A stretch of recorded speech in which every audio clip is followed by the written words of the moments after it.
my god, this is amazing. Play.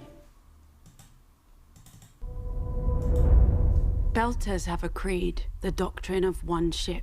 As cells are separate but also make a body, so a ship is made from a crew and a people from their ships. Koala. But we did find one more wreck of fuel pellets from the wall. Container was mislabeled. Good news. I'll take it. Got some bad news too. Whole bow reaction mass tank is out. No, that can't be right. I just check it. It's slow, not out. Is out. 40 sensor tank dry as a bone.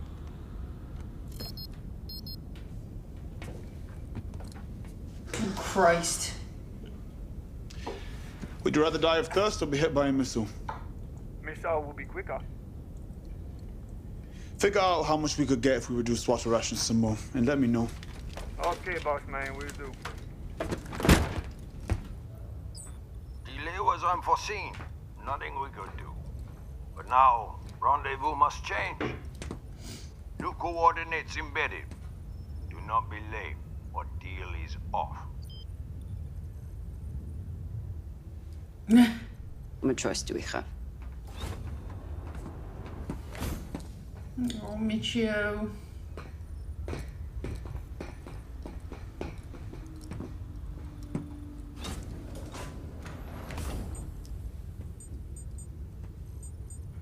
Joseph, I saw the new bounty. Try not to What is worry. it about? it's not about that. I did something. Something. Gemma's private log. I broke into it and opened it. Michio. You need to know what's in I don't care. If she finds out... She won't. I put the hand terminal back where it was.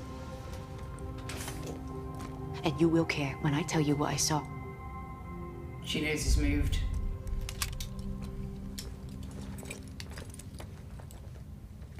What did she do? What is going on? Why? Melora canta foto, melora halte foto, pensava motim, foca Oh, really? Melora canta Happy birthday. foto. What, you thought I would forget? Not a chance. You're upset about a birthday song? Yeah, Of course she kept it. That's not all she kept. You tried to warn me. You did. And you were right. But I still believe that all Belters deserve to make the choice for themselves. I wish that you could have been down there on Inaros with me, Oh. in spite of everything that happened. She's It was talking incredible. the whole time. They were all like that. All of her. Nothing of Oksana, or Bertolt, or such. Nothing of us. Just wanted to let you know how truly grateful I am for what you did. Jim said if it hadn't been for you, the Rosie would never have made it. I can only guess what it cost you.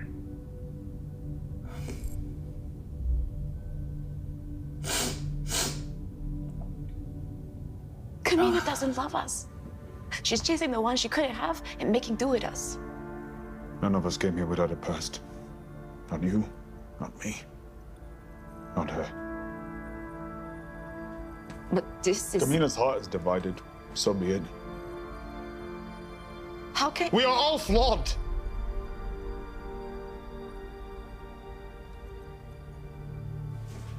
I'm sorry.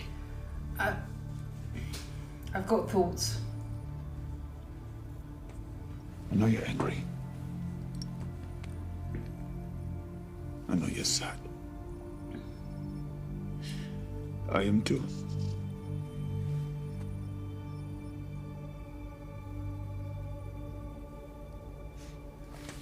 I won't tell Kamina you did this, but only if you promise to never do it again. I won't have the chance much longer.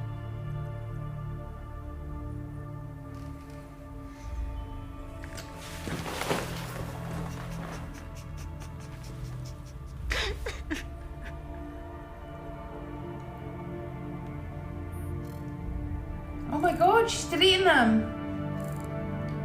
Irony.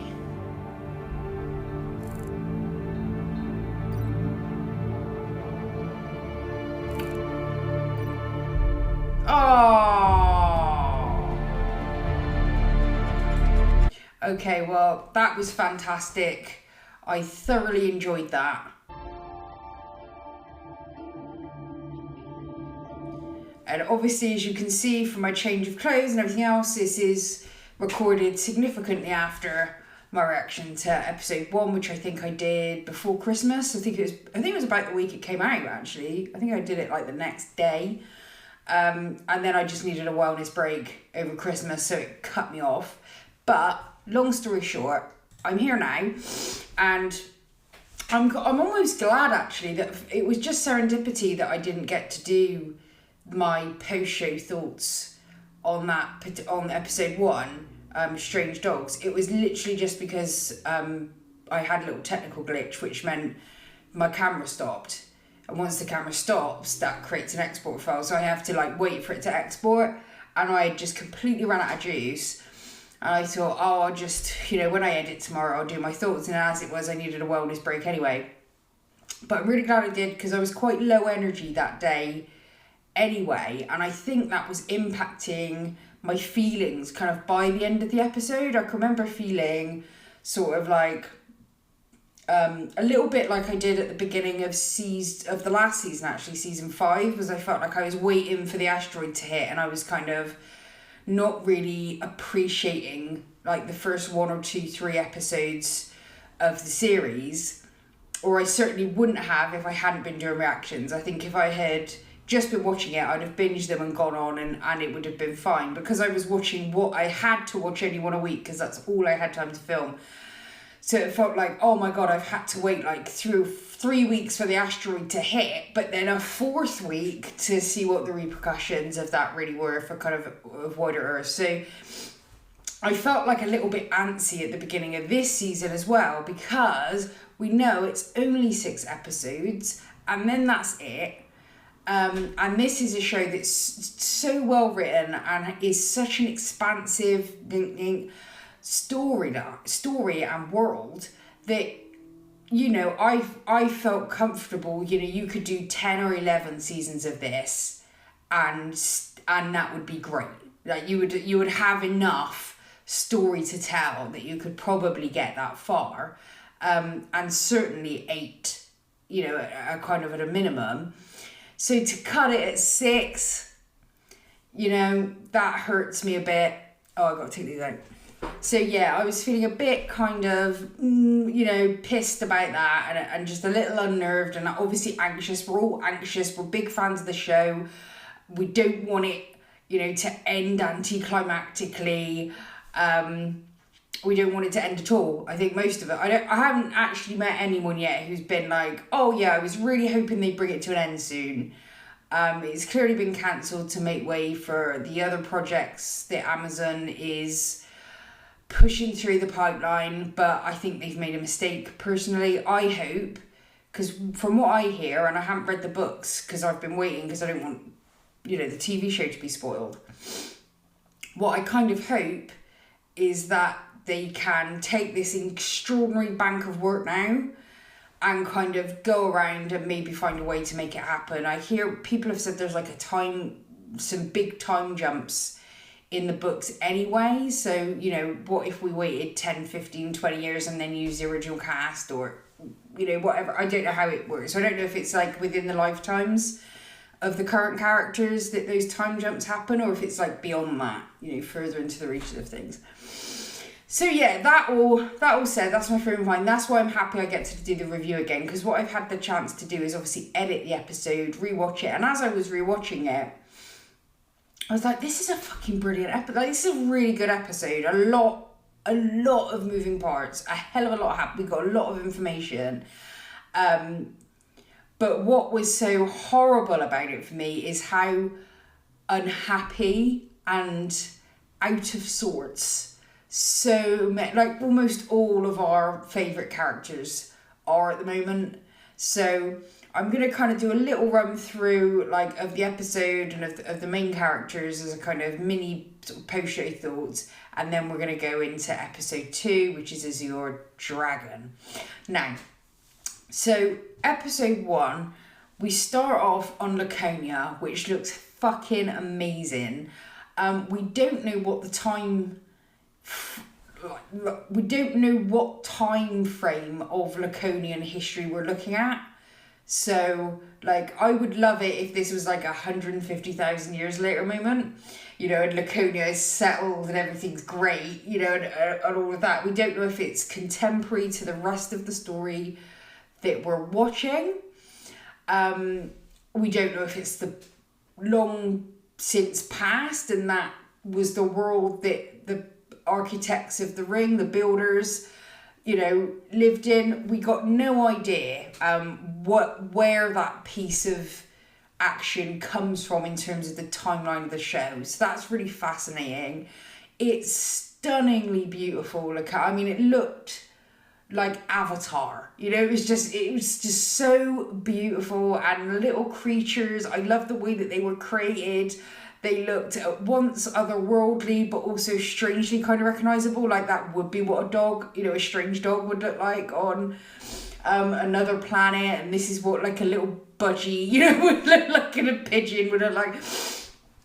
I really liked it. But obviously there was in that scene a sense of foreboding. Kind of at the end, the animals were starting to get like, and, you know, all of that kind of stuff. And then we go up to that thing that we saw in the sky at the end of season 5, which I think must be proto-molecule related rather than the wormy people. Just sort of firing up. And so that made me think, okay, was that correlated to what was happening with the animals on the ground? Did the animals themselves have a sense of, you know, what the protein molecule is and how it impacts them, you know, in the sense of danger? You know, we've sensed it, something's changed in the atmosphere, off ski. Fascinating. So then we've also got, we sort of go from there, and now it's like back into our timeline, you know, our kind of action of things, and nothing is good. So what Marco's done is basically set up a constant stream of stealth asteroids to attack Earth, and that has kept Earth's forces completely preoccupied trying to stop these barrage of asteroids and unable to get out into the system and effect any kind of counter-attack, counter-insurgency, you know, operations on Marco and the Free Navy. So that's, you know, Earth is absolutely reeling as a planet. And I think someone said, Jeff, I think in Patreon said, oh, don't worry about Earth, Earth will survive. To clarify, when I say Earth is fucked, I don't mean Earth, the planet, as in its survivability. Like, planets are incredibly good at bouncing back because of how complex their ecosystems are. They can, however, still be completely destroyed. It is possible, but much more possible is that it will simply become unlivable as a planet no longer able to sustain life for human beings and a vast majority of the animals and insects and all of that that's on the planet. So when I say Earth is fucked, I mean literal Earth, not the planet that's been there long before us and will be here long after us. Because that to me almost isn't Earth. It's only been Earth as long as we've called it that, and as long as we're around, you know, to call it that. So yes, just to clarify, anytime I say Earth is fucked, I am meaning Earth as in a people, as in a civilization, is fucked. And that is looking pretty, it's a possibility right now, is that there is so much disruption happening. We saw I thought they were in fucking Siberia and they were in the Mediterranean, agro whatever the fuck. So it was supposed to be hot, green, luscious. She said there was, so much corn hanging off the thing. It was like way in the branch down last time she was there, and it was just acres and acres of fuck all. There was just nothing there. So that was pretty goddamn depressing. Bobby's bored, and the only bit of luck we had is by the end of the episode, Christian's got a plan, which I think will involve Bobby going up and joining the Rosie team, because that's where Bobby's kind of best. She's not a politician. She's not going to be fulfilled by a life spent, shuffling around 6 feet behind Avasarala, winking at diplomats. That's just not who Bobby is. Bobby is a Marine. She's a fighter. She's a soldier. She's a strategist.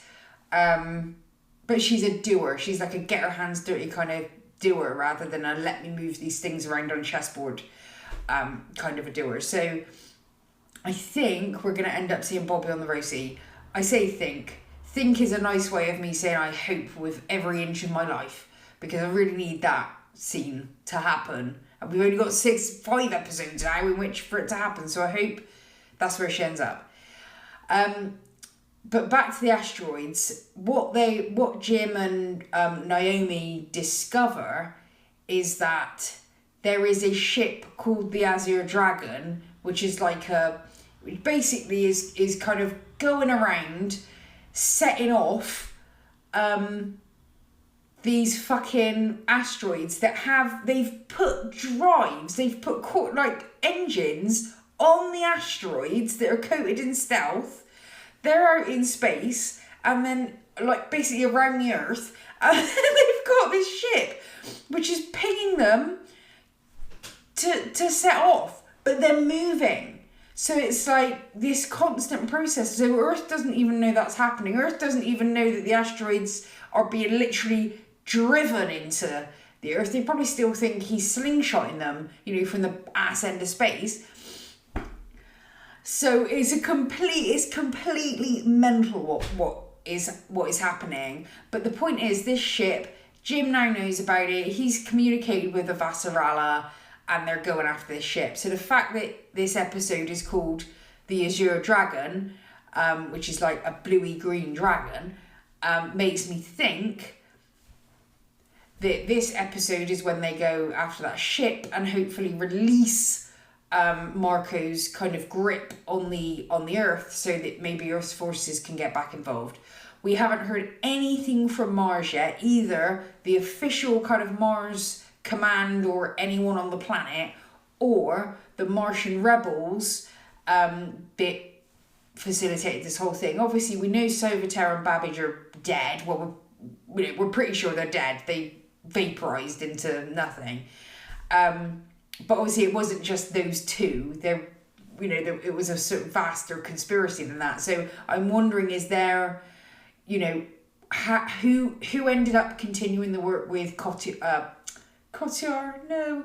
Who ended up completing the work with Cortazar? What stage is that work at the moment, if it's continued? Are there now Martian colonies setting up, establishing themselves on Laconia?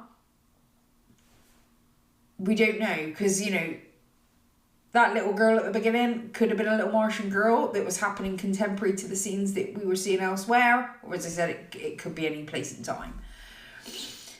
So that's kind of that. Nothing happy is happening in the Rosie, except Amos and Peaches are just having a lovely time. They love each other, clearly. They got a lot of respect for each other. They're getting on with their work and not making much of a fuss about it. Naomi absolutely cannot stand this, cannot stand Peaches, cannot stand being, now there's, her and Amos are no longer copacetic. So there's it reminds me of when, Naomi lied about the whole destroying the proto-molecule thing, and we had all that stretch of time where no one was really kind of close or connected or really getting on, and it was horrible. Like, it really sucked that bit of time. Like, there were amazing things happening in the show, but it was so horrible seeing our team disjointed and disaffected in that way. And that's kind of the vibe we've got now. They look exhausted, like they've been going for 6 months, and it sounds like they're like out of everything. You know, there's barely any kind of sustenance on the ship. Every stock and supply is running down, including of weapons. I think they've got like a handful of, you know, missiles and stuff left. So they're like, ugh. Jim and Naomi are kind of really struggling, because Naomi is deep in grief and guilt and everything that she is feeling, having lost her son, despite all of her efforts. There's no hope that she can pin on anything now. He is gone. And in the meantime, she's actually having to fight a war against him and her people. You know, it's destroying her. You know, she said, I don't know how long I can actually keep this up, which, you know, makes you start worrying about her walking out of an airlock at some point. And I'm not even in jest. I'm like, the amount of like psychic strain that she has had to withstand is vast. And you do wonder, is actually how much more is she able to take and come back from? And the same with Jim. Jim is taking stupid risks that don't need to be taken, which is kind of you know what Jim can do sometimes when he's angry. Again, if we go back to kind of season 2 into 3, when he started chasing, I think it was Io. It was when, you know, we're going on a hunt, you know, and he was chasing the protomolecule. He had Alex fly the Rosie into a sort of almost like a trap, and that's how they ended up with the hybrid on the ship. That whole process, you know, and then they had to come and, because, and, you know, basically everyone was trying to say, Jim, we got to go and protect Naomi and the Arbogast, or whatever the fucking, you know, not the Arbogast, Naomi and the refugee ship that had come up from Ganymede, you know, with all that stuff. So that was what was going on. And Jim at that point was just like, everybody fucking shut up, I'm gonna kill this protomolecule hybrid.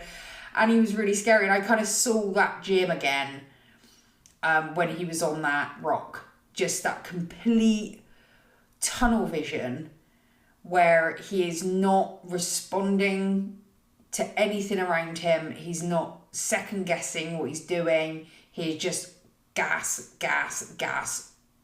all the way till he gets to his target. And it, you know, that's kind of a dangerous frame of mind for Jim to be in right now, because there's a whole world of danger that's around them. So that's nothing good, as I say, on the Rosie. And obviously Alex is still dead, and everyone is still grieving that too. Similar, to be honest, over on the Tynan. I think they're now down to just the Tynan. They've lost the Dewalt and the whatever the fuck the other one was called.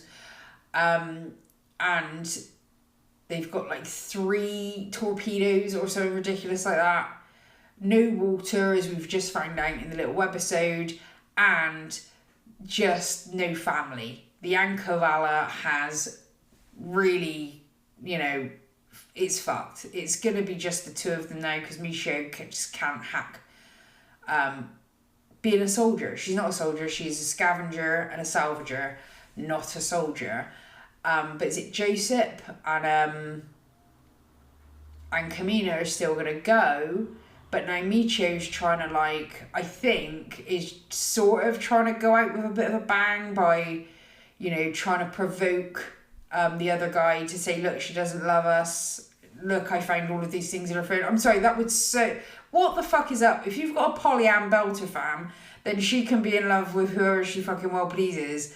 I found that a bit of a stretch that Michio would do that, if I'm completely honest. It seemed like kind of petty and sort of beneath her character. But equally, you know, Wounded Pride is a real bitch, and you know, I doubt she's exactly feeling great right now, as she's, from her point of view, is being rejected from her family for fuck knows how long, you know, because when is this going to be over, was what she said in the episode. You know, when this is all over to Kamina, like, when is that exactly? You know, you're basically saying at some unimaginably far away date, we might kind of come and pick you up again. Yeah. So I get that. So she's a little bit broken. Yeah, and that's kind of it. That was the first episode. So everything was just sad and dark and oh, what am I forgetting? Then of course we've got the fucking Wonder Brothers. Oh god. Marco is absolutely insufferable, already doing exactly what we all thought he would do, which is already screwing over Belters. Basically just the same as the Earthers and Martians before him. Marco has been seduced by power. So what Marco makes sure of is you are treated directly in correlation to your value to his enterprise. So if you've got a lot of value, like Medina Station, then you're going to get lots of treats and lots of water and lots of air and lots of weapons and lots of status and all of this kind of stuff. But if you're Ceres, no. And if you're some poor bugger up the road who's not even either of those, you're probably starving to death in the next couple of years, because it sounds like it's going to get pretty freaking rough.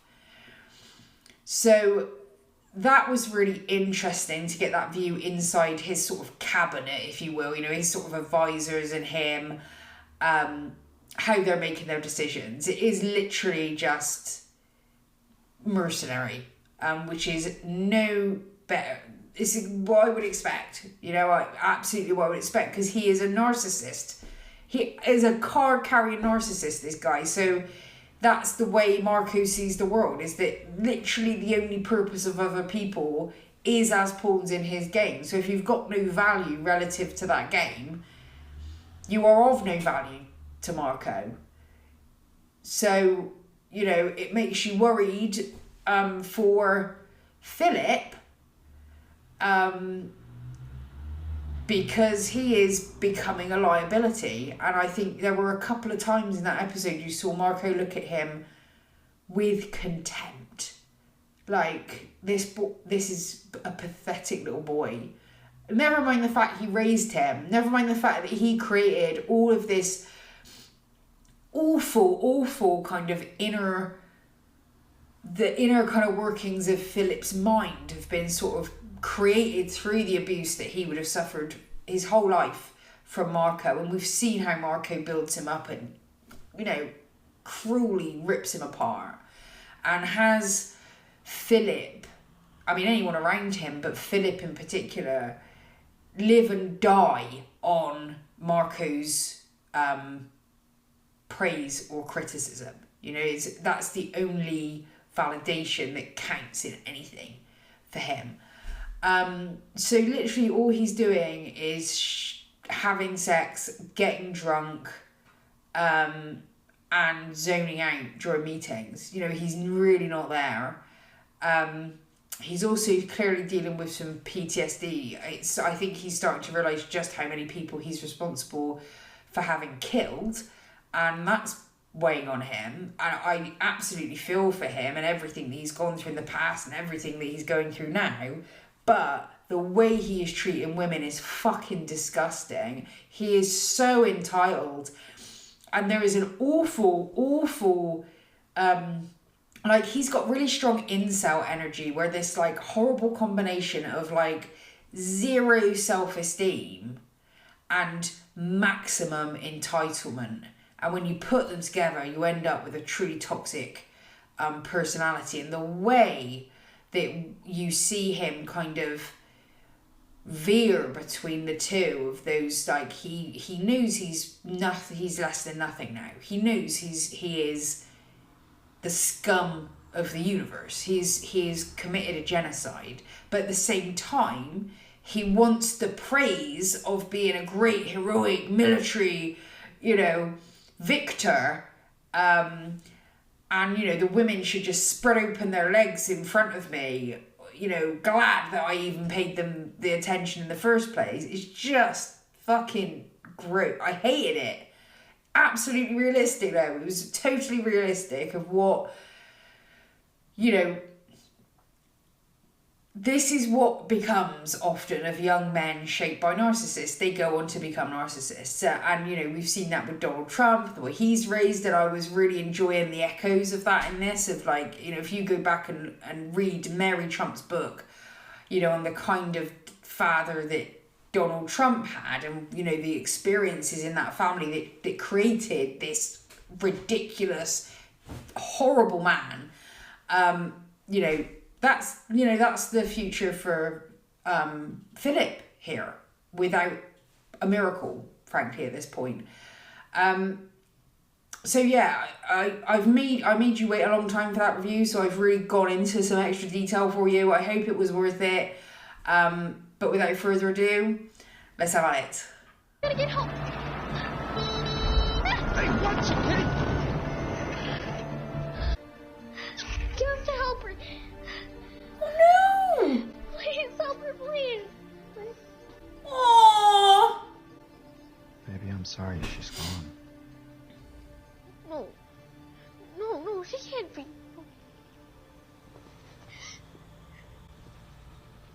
I'm gonna give her some of my protein bar, a little. Okay. Aww! So, the birds here aren't the same as the ones on Earth. Everything here evolved in its own way. That's why we have to grow our own food instead of farming the things that are here. They have a different kind of chemistry, which doesn't work well with ours. Okay. You mean, they poisoned her? No, it's not your fault. She has babies, but they're all alone on the ground, all by themselves. We have to put them back in their nest. We can't. The soldiers called a meeting. We have to attend. All the settlers do. I still don't see the point. It's good they're keeping us informed. We have nothing to do with whatever they're building in orbit. And if they wanted to be good to us, they'd open up the comm relays, or at least tell us what's going on back home. This is home. I want to see this meeting immediately. Is she going to save the little bird? Oh, yes! What are you doing? Oh, she's so cute. Oh, she's gonna bury it. Oh, I love this kid. Don't worry, I'm gonna take care of you. Oh, I can't take it.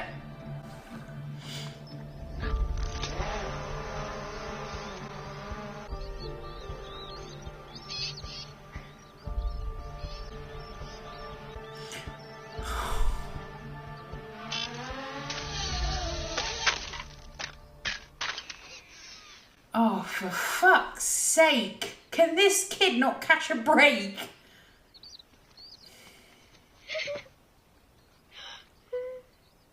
Why am I crying? Oh, Jesus Christ, the Expanse. Is it the dog?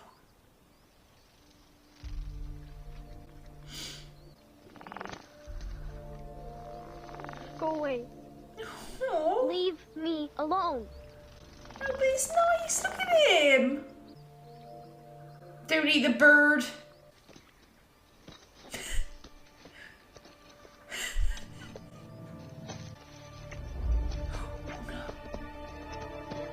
No, Oh, you no. can't have that. That's not for you.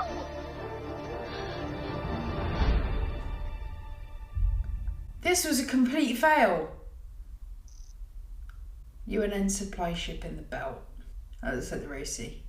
Getting supplied up. Ready to go take on the Azure Dragon. Your mission specialist is transferring over now. Our what? Your mission specialist? We weren't expecting. Bobby! Speak to that, Captain, but the orders came direct from the Secretary General herself. Understood. Rocinante standing by. Bring it! Are they... No, they're not here for you. But just go to your Shit. quarters and stay there until you hear different from me, okay? Oh shit, because Bobby will know who fucking Clarissa Mao is. I didn't even think of that. Didn't even cross my mind. Sorry about all the hush-hush. The old lady didn't want any of this on comms. What's going on? Change of plans. Time to lock and load. So, the plan? What's going on? This season looks incredible. I swear, every season, everything gets sharper visually. I feel a bit tense. Series, let's go. I still can't believe Philip killed his friend for like it was nothing. He got a punch. Let him out. I'm sorry, sir. I can't do that. We have laws on the station. This is a Free Navy matter, and I will deal with it accordingly. Release him into my custody. Now. Johan assaulted a superior officer, and you defended yourself. That's what happened. Jesus Christ. Would you like me to punish you some more? I would think that the embarrassment you've become since we've arrived on Ceres would be punishment enough. On Palace, Sin and I would go out after our shifts. Every night go to bed with someone new. But always, the next day we were both back on the line. We couldn't fuck up because we didn't have anyone to bail us out.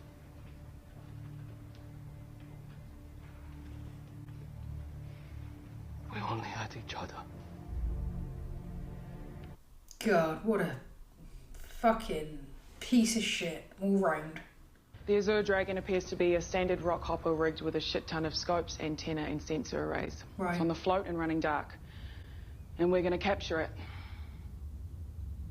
We are? Uh-huh. Our mission was search and destroy. Not anymore. The old lady wants the data that could be on board. Boarding and shooting is a whole lot riskier than sending a torpedo up their ass. Don't you worry your pretty little head. What are you here for? It doesn't appear to be armed, and this type of ship... Trust me, these fanatics are not going to surrender, Naomi. It's... Are you getting paid extra for this? I'm not in it for the money.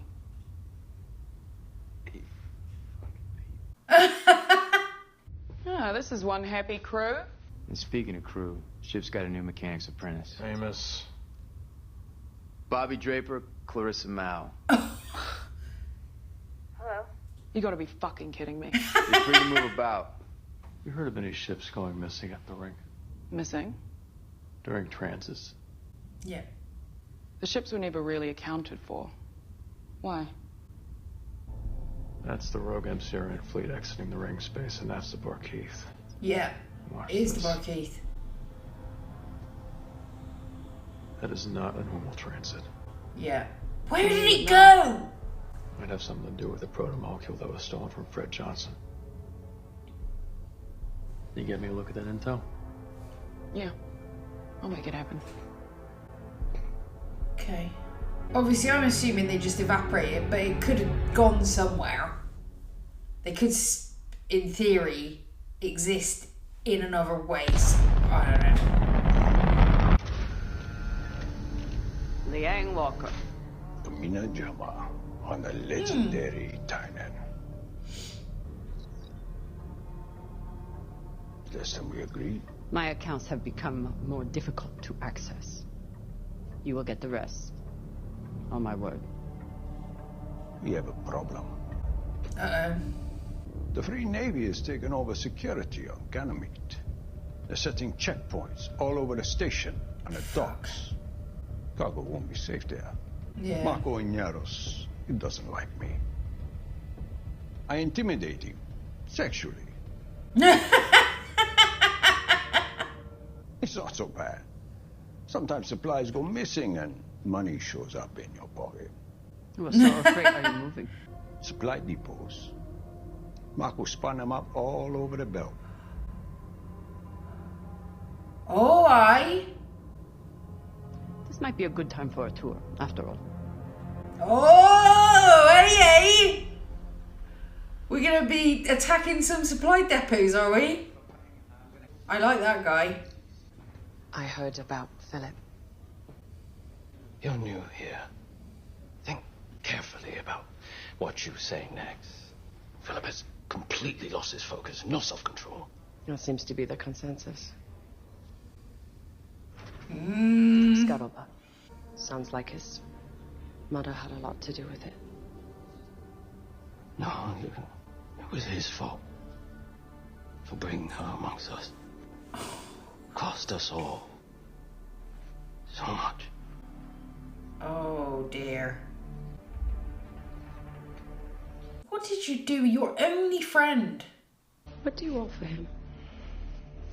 I want him to be better than this. He's a part of me. He's your son.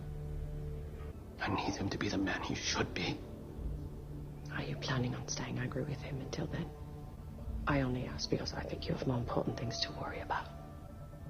Like our war. You know everyone else here is afraid of me. So, you're welcome.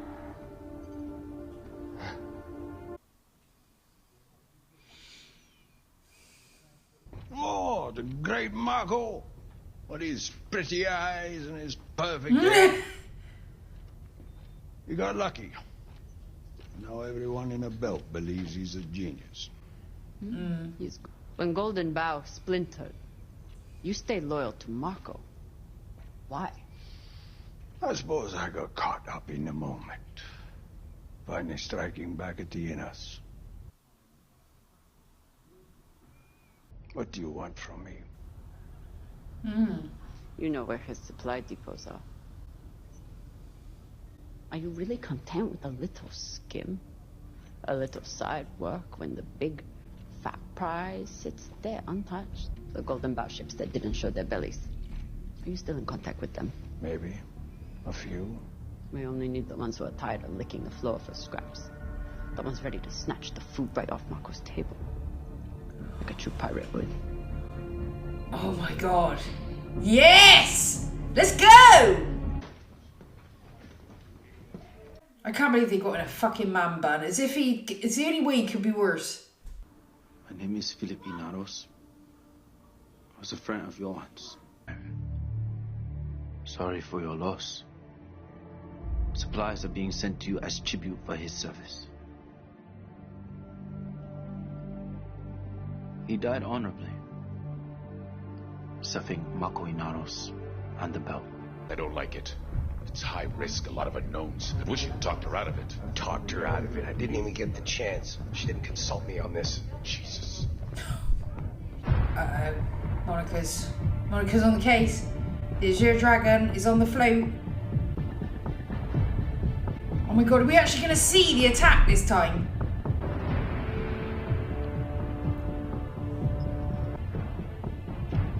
I'm loving the drums and the theme working together. This is sexy as fuck.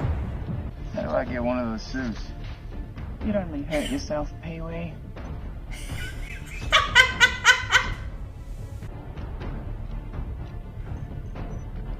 Madam Secretary General, I'm glad I caught. If you continue to abuse your access aboard this ship, I will have it revoked.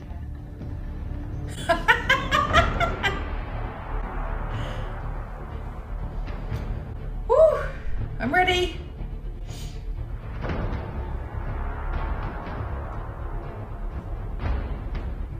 Fucking hell. Oh, this looks amazing. Look at it. Shit, they saw us. Fuck. Everyone, please.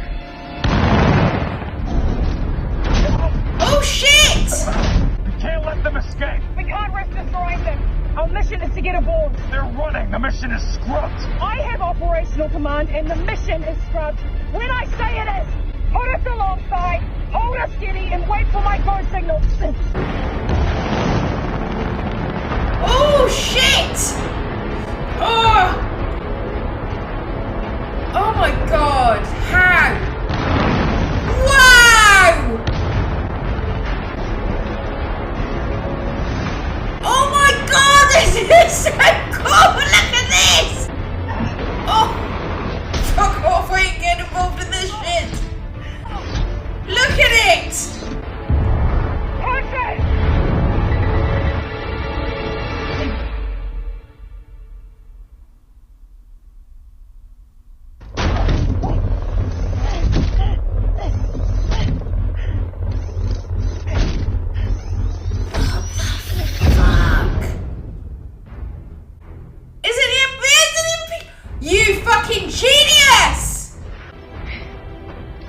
She's got to wait for her suit to suit.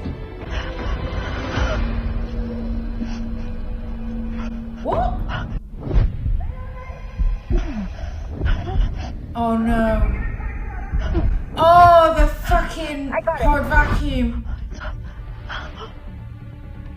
Oh. What happened to Naomi? She had a technical malfunction. What the fuck are you talking about? Naomi, report in. Are you alright? What's going on?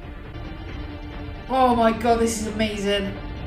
It'll be the most heavily shielded cable in there. Most likely that's Yeah, you got this. Under the conduit. Pull that one out. Yep. Thank you. Charges are in place. Ready to Oh. breathe. Bobby, you coming? Stay behind me! Fuck off!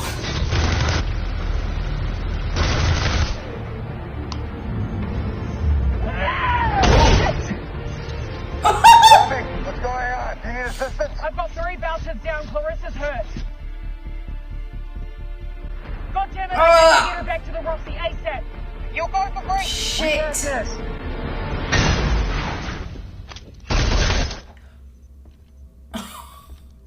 Naomi, it looks like they were trying to wipe their data core. You'll need to Rossi to crack the encryption. Give me a hard link. What happened back there? I'm alright. Really alright or not ready to talk about it alright? Second one. Okay. You should have access to whatever's there. The mother lode. Oh. Come. Miss Stewart, I want to commission a project from you. I want the belt to see what it's doing to us. I'm not asking you to lie for me. I'm asking you to tell the truth. Not just the statistics, but what they mean. The lives we've lost. The pain we've suffered.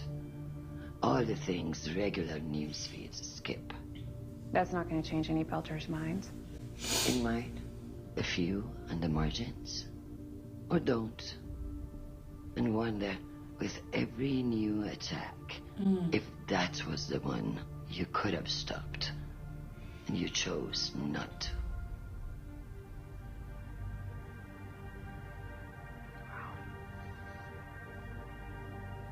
You give a really good guilt trip. I practice a lot when I'm alone. Yes. I am so glad these two are getting scenes because they're good. It's like Bobby and Amos. I love Bobby and Amos. I saw what that rocket did to the ship's hull, and I'm pretty sure it could have peeled Bobby's shell open if it hit her. You're trying to make me feel better about almost drowning in my own pee. Oh, God. You saved her life. Take the win. You mind if we talk? Sure, go ahead.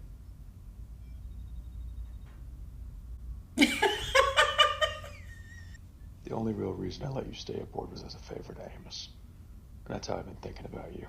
As an obligation. I understand. I don't think you really do. But we had a plan. And when you change that plan without going through the chain of command, you put all of us at risk. I'm the captain of this ship, and as long as you're part of the crew, you do what I say when I say. You see a problem, you talk to me first. So everyone knows what's going on. I get it. I'm sorry, it won't happen again.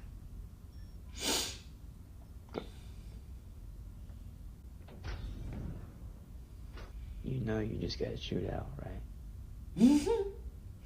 That's the first time he said I was part of the crew. Yeah.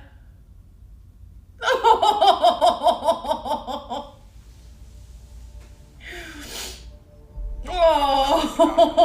Gamma hit us with EMP, but we got a surprise for them too. On your way down the corner. Azure Dragon is gone. Bye! Our scopes are showing nothing at its expected location. And no indication it was destroyed.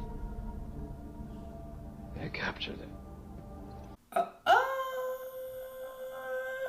you're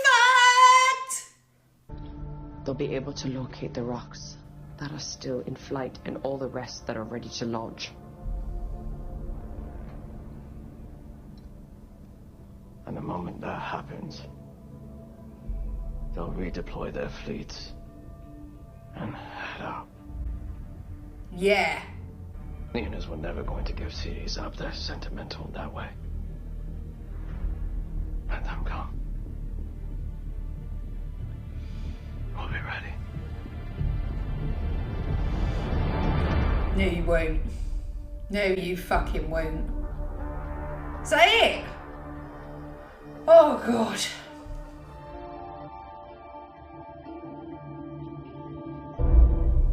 The doctrine of one ship describes a system of unities between home and society, work and rest, fear and hope. Sounds like we're in the same boat. We've been dealing with satellite blinding and chaff attacks on a daily basis. That's a lot of reconnaissance capability to lose. More than I would have liked. The Free Navy is clearly up to something. I hate that name. But yes, they clearly are. Any ideas as to what? It doesn't matter. They can't go toe-to-toe with us. But if they try, and fortune smiles, and we capture any of the traitors who gave Inaros my ships. Have you ever heard of a Hecate keelhaul? I can't say that I have. I look forward to demonstrating. Admiral? It's really brought Earth and Mars together, hasn't it? Bad news first. It's a trick question. It's all pretty bad. Just get on with it. The global weather projections are not very Great. encouraging. Temperatures in the South Asian trade zone are expected to drop by more than 30 degrees. Particulate levels in the upper stratosphere have gotten so high that the sky over Sydney turned white. We decommissioned a number of high-altitude scrubbers a few years ago. If they can still fly, I'd reauthorize them for emergency use. It will help a little. Our own air and water, killing us. We're all built as now. I read that when Ceres Station was built, they used thermonuclear warheads to melt the loose rock into a solid surface before they spun it up. Maybe we should do that again. What's the old saying? Nuke them till they glow and shoot them in the dark.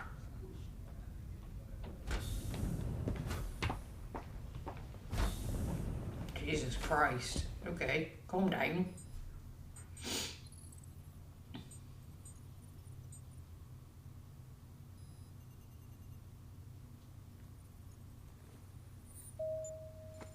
What? Forgive the interruption, madam, but Admiral Siddiqui got stuck in conference with his staff. He apologizes profusely and says he'll be with you in 15 minutes. Uh-huh.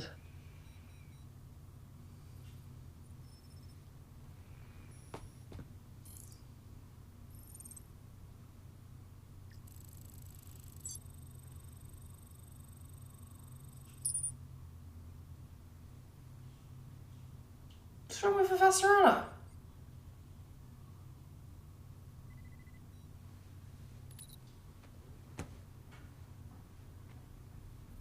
Wake me up in 10 minutes.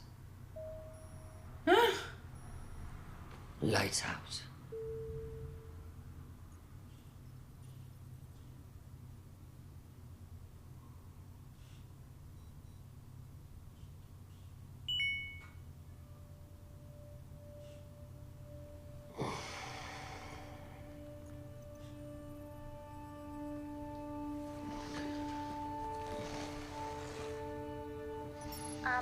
I know how busy you are, and Mom said not to bother you, but I just had to let you know. I started a garden. I've got some tubers, and the sprouts are really taking off. Shah Jahan, that's him. He helped fertilize the soil, so you don't have to worry about us, okay?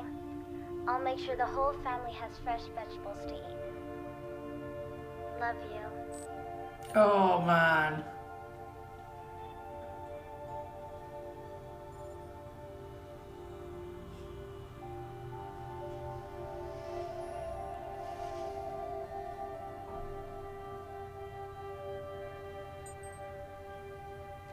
Kiki, thank you so much for telling me this. It's nice to imagine people on Earth doing whatever they can to help each other, even just a little. When I get back, I want you to make me a salad from your garden. I'm sure it will be delicious. Let's not tell your mom we spoke. I love you, child.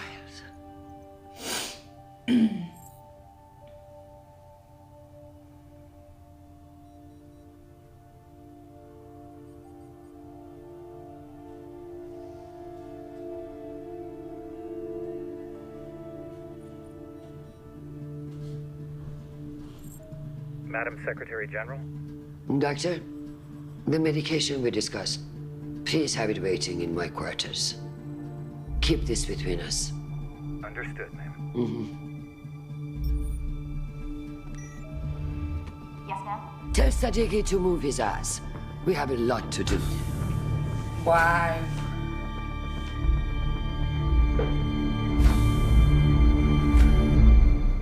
Okay, it ended.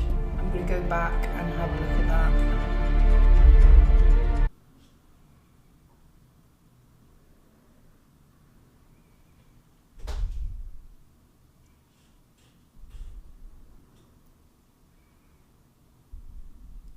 Right, it's her heart. Oh, blow me down. Okay, that was epic. I really fucking love that episode. That was amazing. Really tough emotionally. Some absolutely incredible space scenes.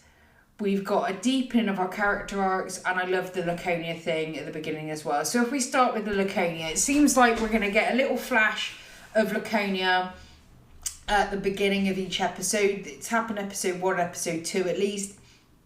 This time we've got that little girl running home to her family who are settlers. Anyway, they're trying to settle there, but something is clearly going on because they have this meeting to go to, and I'm sure that is going to end up kicking off somehow. It sounds like they don't imagine being there permanently, but that kid maybe has grown up there because she's like, this is our home.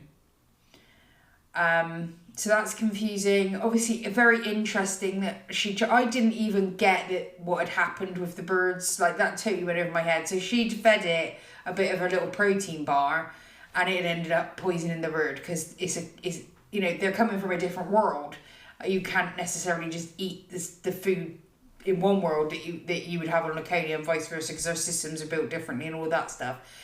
So that was nice, kind of having that explained, and that means that they're having to,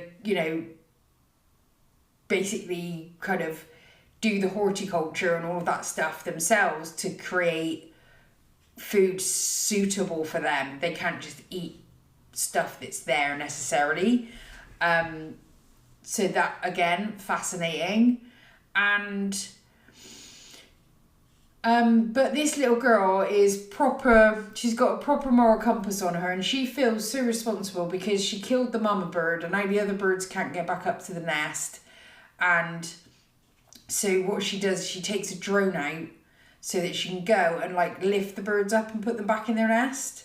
I mean, what they're going to do when they're up there, fuck knows, because who's going to feed them and all that stuff. But the point is, she's trying to make an effort, but it all goes tits up again. The drone crashes. That strange dog comes out and eats the bird. And I was, the moment she started getting that bird out, I was thinking, that's just food. To a dog or a cat, once that thing is dead, and to be honest, sometimes while it's alive, that's food. So she didn't get to bury the bird. She didn't get to rescue the other baby birds.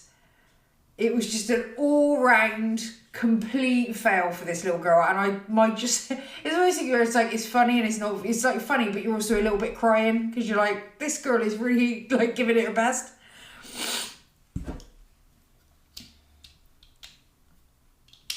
But that's done. The girl has failed, and then off we pop.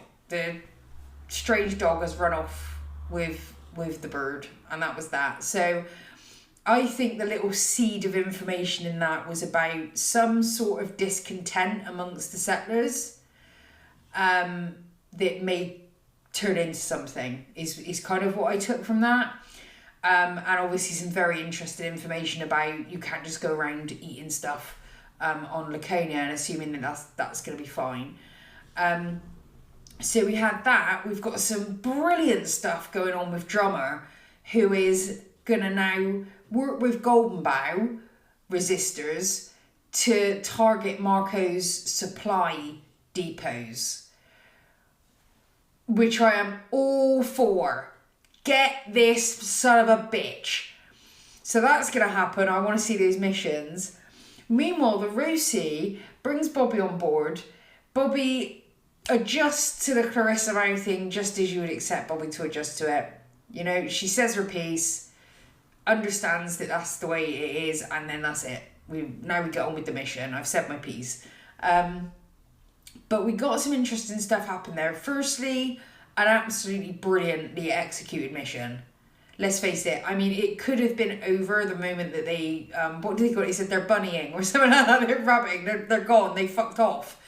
Because they've realised that they've got someone's on their tail and they fled.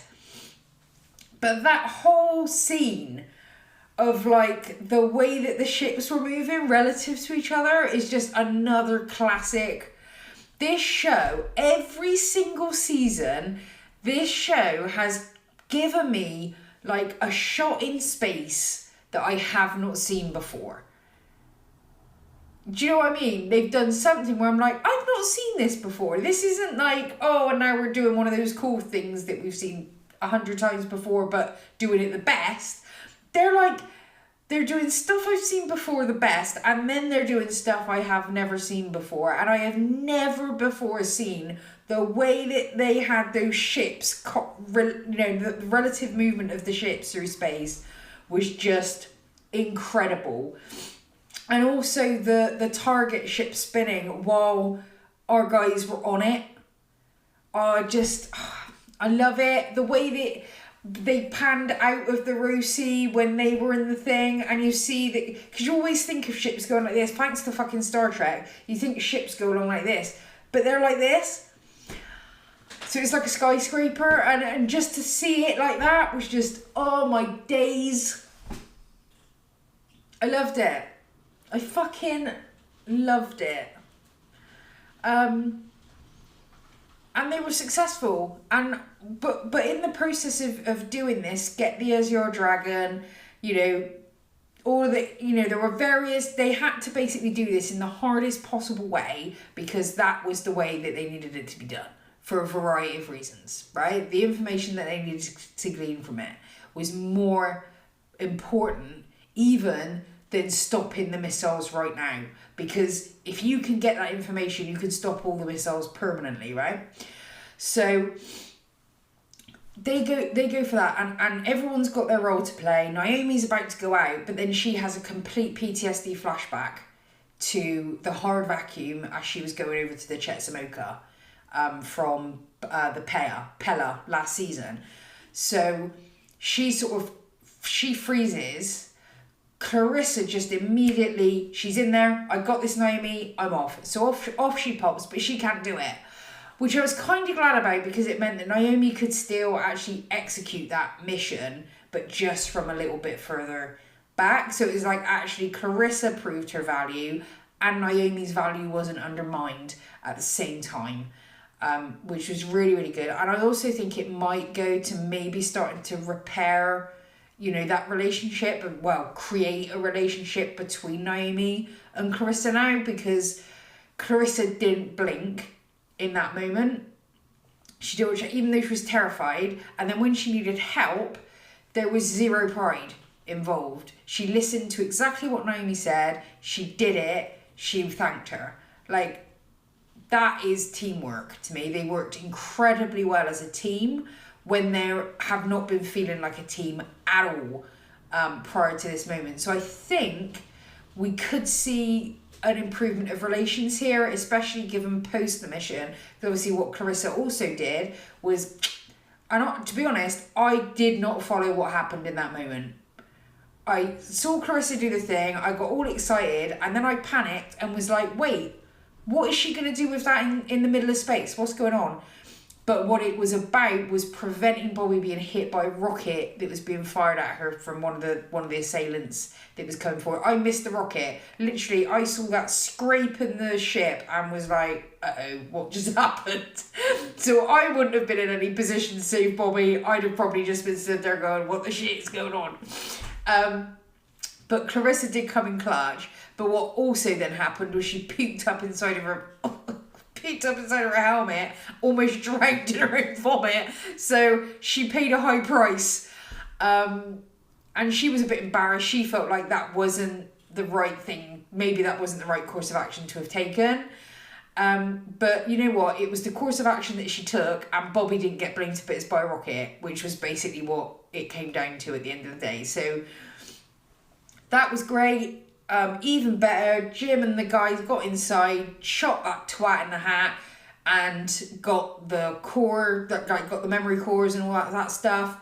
Found all of Marco's plans for the asteroid. So the asteroid flinging at Earth stuff is now, that's it. That's the end of that.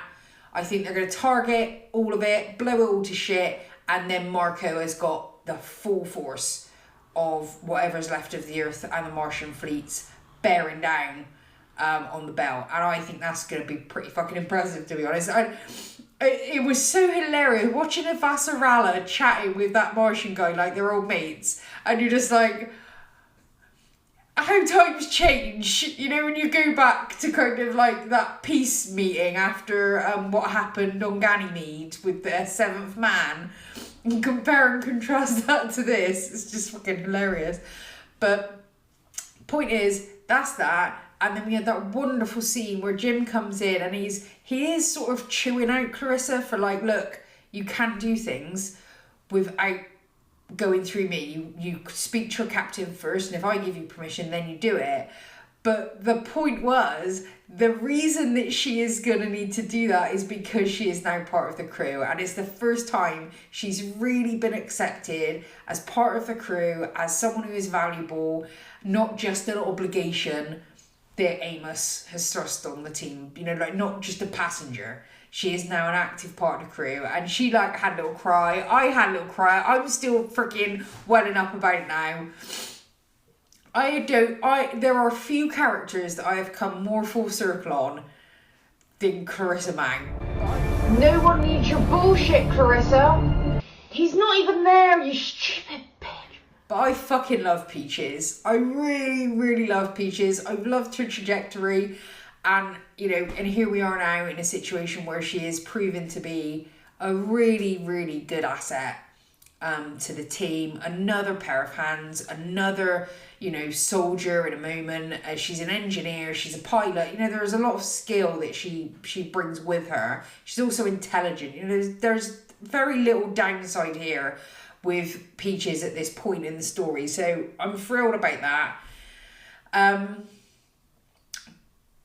So yeah, the kind of, and I mean, Philip is Philip. I don't even know what to say about what's going on there. I don't know what the character's name is, that the henchwoman that was sort of impressing Marco with being so strong and sort of, you know, unflappable in front of him. Marco finds that attractive now because he wants to break her. In 6 months, she'll look as broken as every other poor bloody person that he's put through his mill. It's bullshit. He doesn't really like challenge. He likes breaking people. And so he's seen another person that he can break because he's already broken everyone else. So there's no great love or respect there in that relationship. But nevertheless, interesting character. I quite like her for what it's worth. In that world, she doesn't seem to be the worst of people. But she's, you know, she's a mercenary. She's very much a kind of... she doesn't engage in conversations of ethics, right? Nothing is in that realm. It's about, basically, the only thing that matters is us achieving what we're out to do, and so all of our decisions and everything else needs to just be about getting that done. And it doesn't matter about Philip. I think she would space Philip in a heartbeat. Like, if Marco was just like, do you know what, I just can't deal with this kid anymore and I can't get rid of him, I think she would literally just be like, I'll sort it, and just space him. Like, that's the kind of character she strikes me as. And she wouldn't get any joy out of it, but she wouldn't get any pain out of it either. You know, it's just like, well, yeah, shit got, you know, I just needed to do it because he was getting in the way and we need to get this stuff done. So, very interesting character that I think is worth keeping an eye on, because she's going to be very dangerous, I think, for us. Us meaning not Marco's group. I'm not going to other the belt, because it's really clear that Marco is not the belt. Marco is Marco, and Marco is only operating in the interests of Marco.